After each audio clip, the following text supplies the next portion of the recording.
I'm Shelia Wickens. I'm the president and CEO of the Jefferson County Chamber of Commerce. And with us today is our wonderful member, Mrs. Maggie McNally Kimble, and she is with Safe Harbor. And so, Maggie, if you will, just tell us your title and your history of Safe Harbor, please. Okay, great. It's good to be here with you. We're glad you're here too. Thank you. So I'm the executive director of Safe Harbor Child Advocacy Center, and we are a child advocacy center that serves the 4th Judicial District. So that's Sevier, Cocke, Jefferson, and Granger counties. And we're the only child advocacy center in that district. And so we were founded in 2005 to be a comprehensive place of service for any child that has experienced severe child abuse. And so that could be severe sexual abuse, severe physical, or any sexual abuse, severe physical abuse. It could be severe neglect or drug exposure. Also includes children that have witnessed a violent crime. And so when I say a comprehensive place, we're like a one-stop shop for those kids that have had those experiences. And so we come in at the very beginning of a child abuse investigation. We help. We have a role in that investigation. The role is to provide a forensic interview, and then we review all the cases in those 4 counties. So every severe child abuse case in the 4 counties, we review as a team. We'll talk about that later. But then we provide services after the abuse has happened. Okay. Well, it sounds like such an amazing organization. And I just want to say thank you so much for all you do and what your team does, because this sounds so hard to be able to accomplish all of these goals that you're trying to accomplish. But you do an amazing job and you help so many children. So Maggie, I know you're probably going to tell me this at some point in time, but how many children do you see annually? So last year we served just shy of 1,000 children. So we had 996 children between the ages of 2 and 17 that we were able to help. And so, and that's pretty much a typical year for us. And those are children that came in for forensic interviews, forensic medical exams, therapy. And then we also have a separate program that is out in the community, and we provide child abuse education out in the community. So that's a separate program. But as far as clients and cases that we had last year, 996. Wow. Thank you. Thank you for all you do to help those sweet, innocent children. I know that's probably so hard, but yet rewarding in some aspect. Yes. To be able to help those children.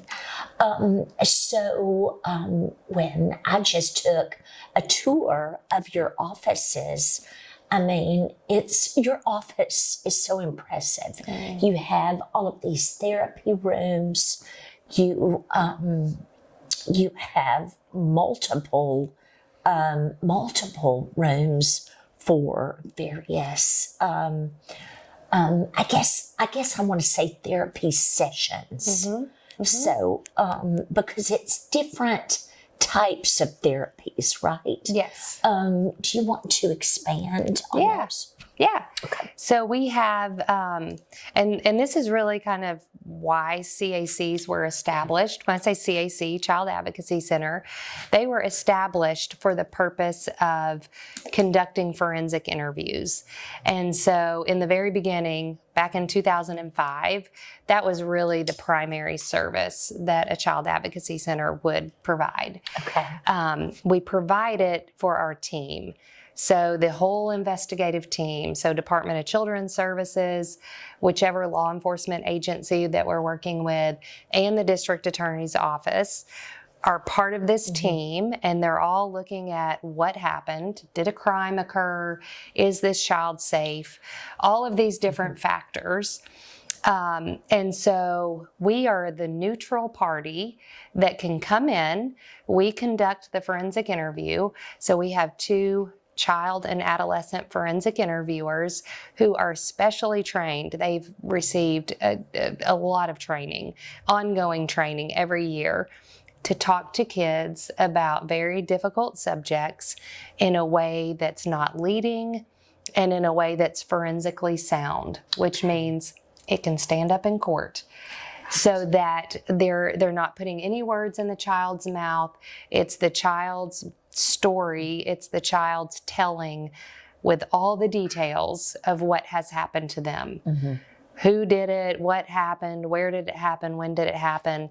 But in a way that's not asking questions like that, but in a way that research shows is the most reliable way to tap into that part of their memory. Mm-hmm. So a lot of work goes into the questions that are asked, how they're asked, and really to make sure that the child is giving the details and everything that's happened in their words.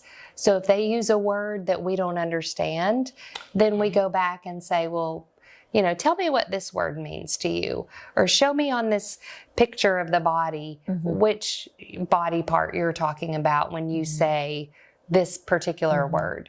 So it's very reliable, and research shows that. So we have those rooms, and those are set up in a special way. Those interviews are audio and video recorded. So again, that can stand up in court. It's the child's testimony in court. Right.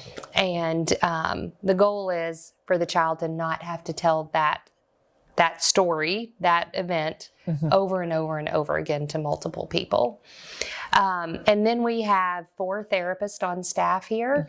So we also provide mental health therapy. So we have therapy rooms that are set up for teenagers, for little children, all different varieties of therapy rooms that we have here. Because again, we're serving kids anywhere from 2 to 3 all the way up to 17. And so we have those rooms. Then we also have a forensic medical room because we provide forensic medical exams. We contract with a pediatric nurse practitioner who comes and does those exams. She's able to tell a child, that your body is okay. We've had kids say, I thought I was broken after this happened to me. And she's able to give them a reassurance that their body is okay. There's not permanent damage. Right. They will heal physically as well as emotionally from the things that have happened to them. So the children, do you have, or do most of them, are they, well, not most of them, but are they is it hard for them to speak, like to even come forward and speak about things? Yes. And do they, like you mentioned, pictures? So I guess that's probably the easiest way to tell and to show you like what has happened to them. Yeah, for every child it's different. And so we try to be prepared to, some children, teenagers may be very comfortable coming here. They're speaking to someone that, is not going to judge them, is very empathetic in their response, is very, our whole center is set up to be welcoming and comforting and warm and inviting. So children, teenagers feel comfortable here. And so then it's the goal of the interviewer or the therapist to determine what is your particular way of communicating, and so sometimes we've had it in forensic interviews where, maybe even just giving a child something to draw will help them to be able to talk and speak about it, because they've kind of, it's a little bit of a distraction maybe. Like they don't have to look straight at the interviewer. Right. They can be looking elsewhere, and then they feel comfortable talking. Or in our therapy rooms, we use a lot of different therapy treatment modalities. And so they may feel more comfortable showing what's happened. We use sand tray therapy, so they can put figurines in this sand tray, and they can tell us a whole lot without using very many words. Okay. For little children, we have things that look like toys, but they're very specially picked out to be used in the therapy room because they can also tell us something. A child's natural language at a young age is play. And so when they come into this play therapy room, they can demonstrate what's happened and how they're feeling based on how they're playing. And so that is sometimes used. But again, it might look like play, but it really is purposeful. Right. And so, it just depends. We had a child that graduated therapy, and she drew a picture of her transformation from the time the abuse happened all the way into how she saw her future. And she drew this beautiful butterfly that speaks volumes. And it's just really, now she has hope, is what that butterfly is telling us. Like, she was able to get through this really hard thing. She's able to heal from it. And now she can look at her future with hope instead of with despair and pessimism. And it's huge. So just finding, our staff are amazing, and they're really on the front lines. They are holding very difficult stories every single day. They're holding the details of what these kids share with them. Right. And to hear that day in and day out is really, really difficult, but they do a great job. And you have 13 staff members, correct? That's huge. And you're wanting to expand and move into a different building. Yes. Correct? Yes. So just think of the more and more children you can help by expanding your location. So, and you have, speaking of locations, you have a location that you are going to be using in Jefferson County. Do you have a location in Granger County? We do. As well? Okay. And then, of course, this location. And do you have a fourth? We don't. We serve Cocke County, is our other county. Okay. We have had a therapy office in Cocke County previously, and that was grant funded. So that's kind of a good topic to touch on. We do receive grant funding because we're part of that investigative team. We do receive some funding to do the forensic interviews and some of those things that are required. So what we do is actually required in Tennessee law. So to be the person doing interviews for these children that have experienced severe abuse, a child advocacy center has to do it. For it to be able to stand up in court, it has to be done by us. So so we get some funding from the state to be able to do that. It's good. We're very appreciative of every dollar. Of course. But it doesn't cover all of our expenses, and all of our services we offer at no cost. So a family or a child and their caregiver will never have to pay for services here. Okay. They come in and they don't have to worry about that at all. We don't bill insurance. We're not limited by insurance saying this child only needs 4 sessions of therapy. We can do what's really best for the child. The need is great. We have a wait list for therapy, and we're limited. So that's one limiting factor, but we're also limited in this space. Just some other things about our building. We would like an outdoor therapy space for kids that really could benefit from getting fresh air and doing some things outside, and just some other things. So that new building is our dream. And it probably needs to be about 2.5 to 3 times the size of the building we're in now. But then it's very important that we have a presence in all of our counties. Right. So for Jefferson County, like you mentioned, we're there once a month at the Justice Center in Dandridge, and we're reviewing cases with our team there in Jefferson County. But we also want to provide some of those therapeutic services since they're ongoing right there in the county. And so we're going to be doing that. We've developed a partnership with Faith Baptist Church, and they've allowed us, and we're so excited. We start next week, and we will be in their building once a week, providing a nurturing parenting class to caregivers. And then at the same time, we'll be in another room providing a therapeutic group for children. Yes, they will be learning coping skills, and it will really prepare them for therapy. Or it may be enough. It may be all the treatment that they need, and they may be ready to move on at that point. But yeah, we're really excited about that because we'll be able to provide those services there within the county. I'm so excited. Yes. That is so good. Yes. So good.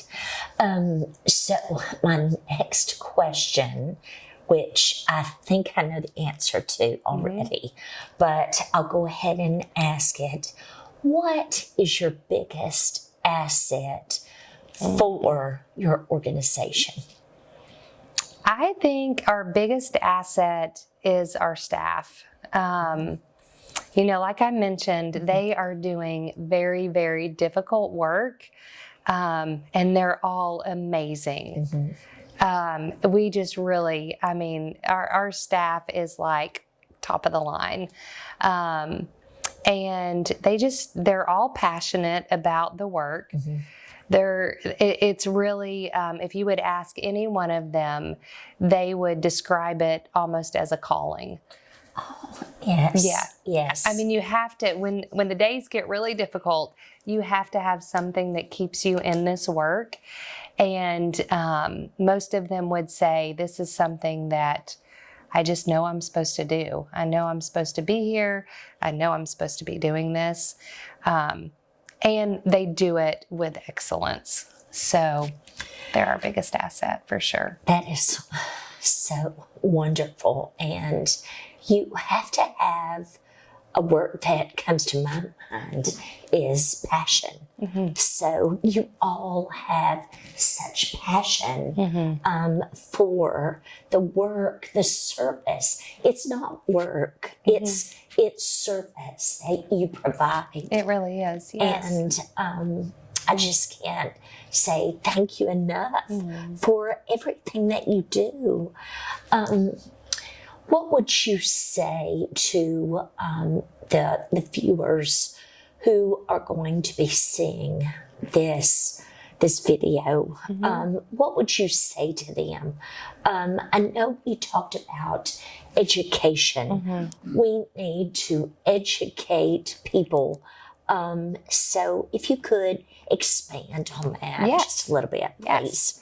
I think the most staggering statistic, and that will lead into why education is so important, is that 1 in 4 girls and 1 in 13 boys will be sexually abused by their 18th birthday. And that is just, and that's in East Tennessee.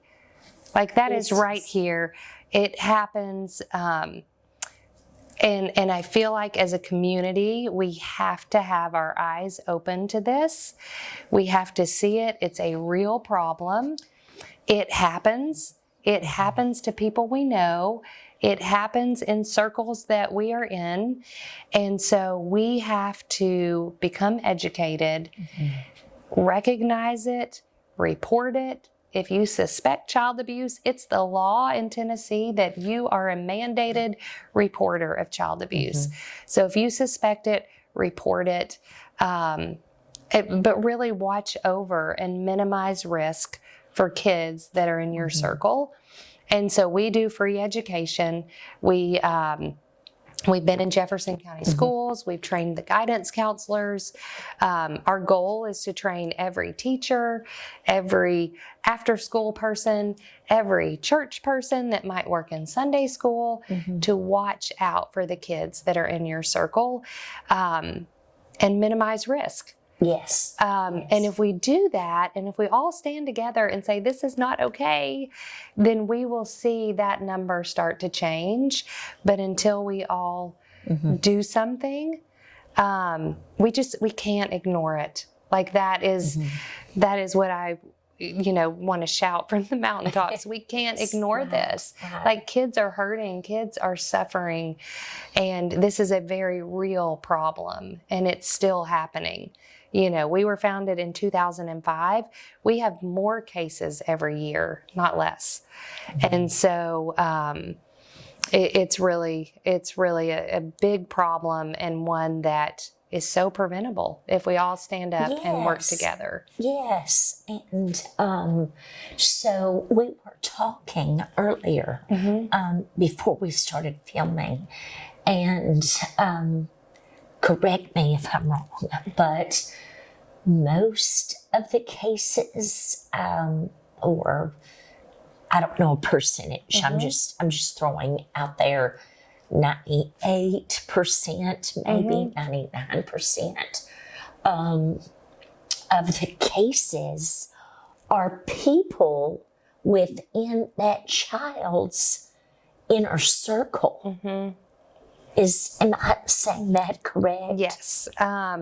Most child abusers are abusing children they have regular access to. So whether that's a parent, a step-parent, a boyfriend or girlfriend of a parent, a grandparent, aunt, uncle, older cousins, sometimes school teacher, it's somebody that is viewed as trustworthy and has regular access to the child. And so this idea, we talk a lot about stranger danger in our, world, in our country. And that is really, that's really just the exception to the rule. It's usually someone who has regular access. And then has that relationship where they can also exert some maybe power and control, manipulate the child to not tell.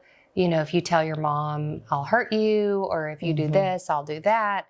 And so it also impacts when the child discloses, because they already have this idea that it's either their fault or that something's wrong with them, or people won't believe me. And so that just further, it makes the problem more compact and complicated, I guess, because it's really difficult for a child to come forward and disclose when it has happened. Well, it's so sad to hear these statistics and just to know that this goes on a daily basis. But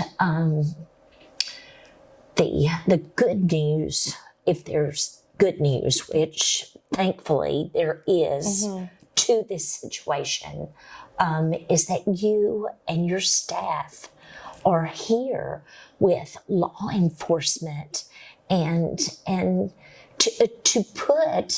to put this to an end for some of these children, hopefully all of these children. And I just want to help educate people on behalf of you and your organization, because there are so many things that I personally didn't know. I mean, I've always heard that there's abuse,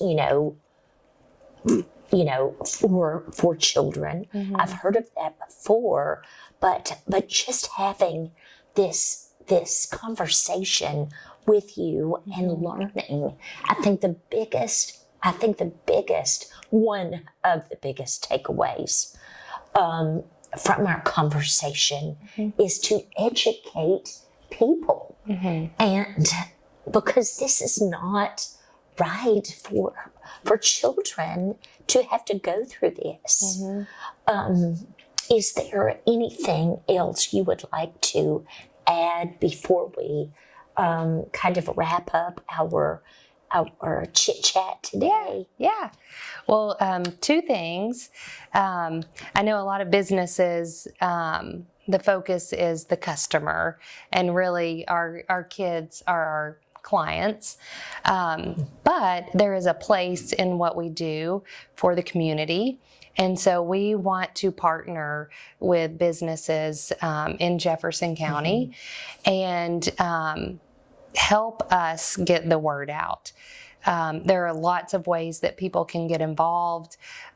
One easy thing that everybody can do, follow us on social media, interact with our post, because that helps them get more attention. Safe Harbor CACTN. We're on Instagram and Facebook. So follow us, get involved there.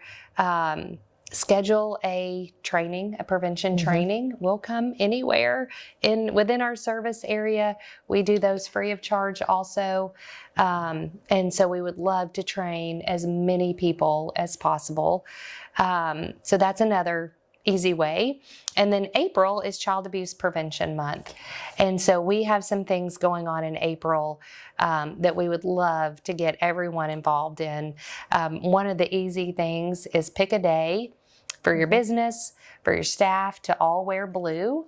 Yes. And, we've had some people do some creative things, pay $5 to wear blue jeans, and then the $5 goes to Safe Harbor, or just wear blue. It doesn't have to be a fundraiser, but wear blue, take a picture of your staff. And for example, say the Jefferson County Chamber of Commerce recognizes Child Abuse Prevention Month, and we are standing with Safe Harbor.